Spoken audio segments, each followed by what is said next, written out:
As we all know, your boss is the most important part of your job because they affect your pay, they affect your promotions, and they can make your life really fun or a living hell. And so if you're stuck with a bad boss, it can be pretty rough. But don't worry, in this video, I'm going to tell you the different type of bad bosses that you can encounter and what you can do about it to potentially save yourself. And on this channel, I post weekly career tips just like this, which will help you accelerate your career or find a job that you love. So make sure you click subscribe or share this with a friend. Now, the first type of bad boss that you may have is one who's too nice. Now, why would this actually be a problem? Well, it means that your boss doesn't like conflict, which also means they're being too nice and too lenient with everybody on your team. So if there's someone on your team who's a poor performer or just has a bad attitude, or there's someone who you just don't like working with, this boss is too nice to ever do anything about it because they don't like conflict. The good news is, out of all the bad bosses you could possibly have, this one is the easiest to work with and the one that you can actually fix. So the solution here is to actually start to give feedback to your boss that's too nice.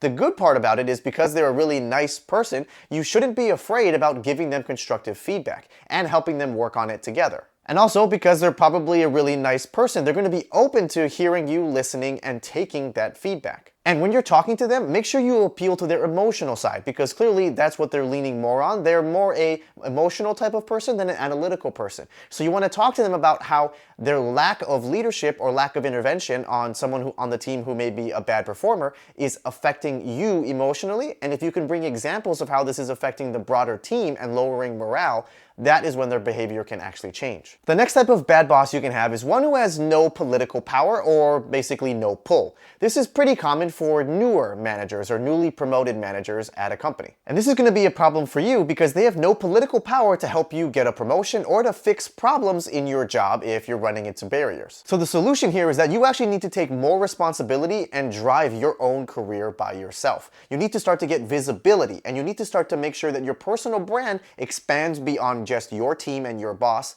at the office. So you need to start to go to the office more in person. You need to start to get more FaceTime with leaders and other managers on other teams. One thing that I like to do if I've done a really successful and good project, what I'll do is grab time with another manager from my cross-functional partnership team and ask them to give me feedback. Even though I know I did a pretty awesome job and there's really nothing that I could have done differently, it still gets me on their radar and makes sure that they are aware of my contributions and what I was able to contribute to the team and how I'm able to help the company. And as we all know, when it's time for your promotion, they're going to be asking for multiple testimonials from people beyond just your immediate manager. So that's why it's good to have FaceTime and to make sure that other teams and other managers know about your impact and what you've done. The next type of bad boss you can have is the one that hates you. No matter what you seem to do, everything you seem to do is wrong and they just don't like you. You can try to raise this issue to HR, but the problem is your manager outranks you, so it's going to be your word against theirs, which is pretty tough. Unless you can get someone else on your team to corroborate your story and also come forward.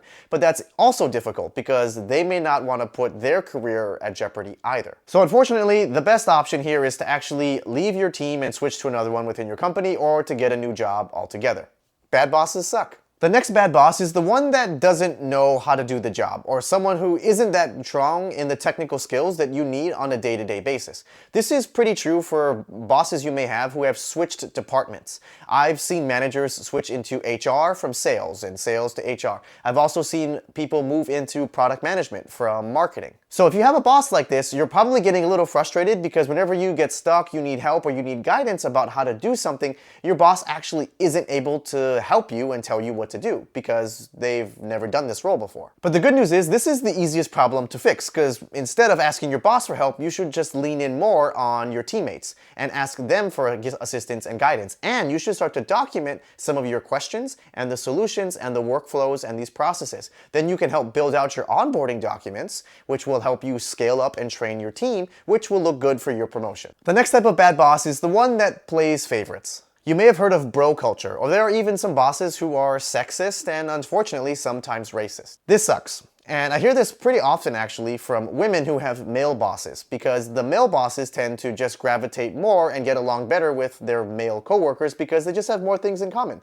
Like they watch football, or they love to go fishing, or shooting guns. And women feel like it's very difficult and impossible to relate with their male boss. And as a result of that, their male boss may actually have subconsciously been favoring other people on their team just because of their common interests or their gender. And my honest solution and fix here is that you should try initially to fake it until you make it, and fake it to see if you can actually have some type of relevant overlap or a common interest. So if you know your boss really likes football, then give football a genuine try, because you never actually know if some of these things that guys typically like or that your boss likes, you may actually enjoy too if you give it a fair chance. Now, if this doesn't actually work, the next solution is to have a private one-on-one conversation with your boss and bring it to their attention.